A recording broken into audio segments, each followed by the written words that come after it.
कल्पना कीजिए कि आप एक ऊंची चट्टान के किनारे खड़े हैं। नीचे विशाल समुद्र की लहरें टकरा रही हैं। आपकी धड़कन तेज हो रही है और दिमाग में केवल एक सवाल घूम रहा है, क्या मैं कूदूं या नहीं। जीवन में भी कई बार हमें ऐसे ही क्षणों का सामना करना पड़ता है, जब हमें अनिश्चितता और भय के बावजूद आगे बढ़ने का फैसला लेना होता है। द आर्ट ऑफ रिस्क हमें सिखाती है कि जोखिम उठाना केवल साहस का खेल नहीं, बल्कि एक रणनीतिक कला है। सफल लोग जोखिम को टालते नहीं, बल्कि समझदारी से उसे अपनाते हैं। वे असफलता को अंत नहीं, बल्कि सीखने का अवसर मानते हैं। यही मानसिकता उन्हें आम लोगों से अलग बनाती है और असाधारण ऊंचाइयों तक पहुंचने में मदद करती है। रिचर्ड हैरिस, जो एक अनुभवी डाइविंग फिजिशियन और पूर्व ऑस्ट्रेलियन ऑफ द ईयर रह चुके हैं, अपनी पुस्तक द आर्ट ऑफ रिस्क में हमें उन साहसी लोगों की दुनिया में ले जाते हैं जो जोखिम उठाने की कला में निपुण होते हैं। यह पुस्तक उन लोगों के मानसिक और शारीरिक दृढ़ता की पड़ताल करती है जो अपने कार्य क्षेत्र में अत्यधिक खतरों का सामना करते हैं, चाहे वे drag racers, snipers, free solo climbers हों या फिर under water cave explorers. Harris इस पुस्तक में इस महत्वपूर्ण प्रश्न का उत्तर खोजते हैं, क्या बात इन लोगों को अपने सीमाओं से परे जाने और संभावित खतरों का सामना करने के लिए प्रेरित करती है? क्या यह सिर्फ एड्रेनालिन की चाह होती है या फिर कोई गहरी रणनीति और सोच इसके पीछे होती है?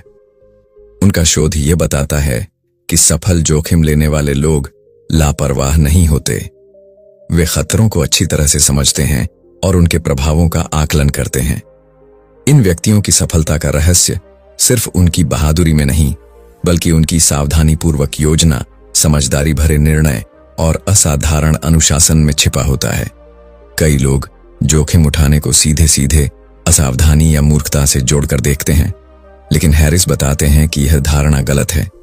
जोखिम उठाना केवल एक साहसी कार्य नहीं है, बल्कि यह एक गणनात्मक प्रक्रिया, गणना जोखिम लेना है। फ्री सोलो क्लाइंबर्स, जो बिना किसी सुरक्षा रस्सी के ऊंची चट्टानों पर चढ़ते हैं, वे केवल भावनाओं के आधार पर ऐसा नहीं करते। वे हर छोटे से छोटे विवरण की सावधानीपूर्वक योजना बनाते हैं, अपने शरीर को उच्चतम स्तर पर प्रशिक्षित करते हैं और मानसिक रूप से खुद को तैयार करते हैं ताकि वे सही क्षण में सही निर्णय ले सकें। इसी तरह अंडर वाटर केव एक्सप्लोरर्स गहरे अंधेरे में गोता लगाने से पहले हर आपात स्थिति के लिए पूरी तैयारी करते हैं। हैरिस उन कई असाधारण लोगों की कहानियां बताते हैं जो अपने क्षेत्रों में चरम खतरों का सामना करते हैं। इनमें शामिल हैं ड्रैग रेसर्स, जो तेज गति से दौड़ते हुए 1 सेकंड के अंतर से जीतते हैं या हारते हैं। स्नाइपर्स, जो उच्च दबाव की स्थिति में भी स्थिरता और धैर्य बनाए रखते हैं। केव डाइवर्स, जो घोर अंधकार में सांस लेने के लिए सीमित ऑक्सीजन के साथ गहराई में जाते हैं। इन सभी व्यक्तियों में एक समान गुण देखने को मिलता है, अनुशासन। जोखिम लेने में असली कुशलता तब आती है जब व्यक्ति में अनुशासन, अभ्यास और शांत मानसिकता हो। द आर्ट ऑफ रिस्क केवल एडवेंचर और खतरे की बात नहीं करती, बल्कि यह बताती है कि जोखिम समझदारी से उठाने से हम अपने लक्ष्यों को और प्रभावी रूप से प्राप्त कर सकते हैं। हैवी मेटल अध्याय का मुख्य विचार यह है कि जोखिम केवल साहस का खेल नहीं है, बल्कि यह तैयारी, अनुभव और मानसिक दृढ़ता का मिश्रण है। साहसी व्यक्ति केवल भावनाओं के आधार पर खतरनाक निर्णय नहीं लेते, बल्कि वे जोखिम की गणना करते हैं और पूरी योजना बनाकर आगे बढ़ते हैं। हैरिस बताते हैं कि जोखिम उठाने वाले लोग अक्सर अपनी सीमाओं को जानते हैं और उनकी तैयारी इतनी मजबूत होती है कि वे अनिश्चितता में भी आत्मनियंत्रण बनाए रखते हैं।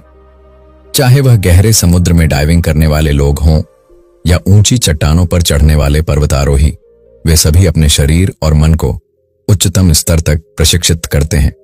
असफलता से सीखना और आगे बढ़ना। हैरिस इस अध्याय में इस विचार को चुनौती देते हैं कि असफलता अंत नहीं है।